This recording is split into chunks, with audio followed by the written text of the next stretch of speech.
Good afternoon, ladies and gentlemen. This is our final session, and the session of conclusion of this most wonderful forum I have attended personally.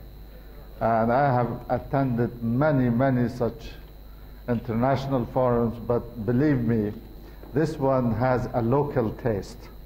For the first time,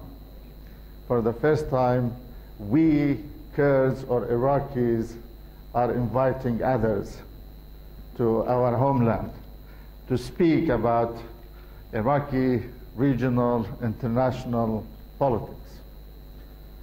We are not an island. We live in a bigger world. And that's why this exchange is vitally important for our politicians, for our scholars, for our researchers. We live in the age of globalization of everything, of politics, of economy, of oil, of money, of information. So that's why we need such forums. This is the beginning. I believe it's been a very successful one. So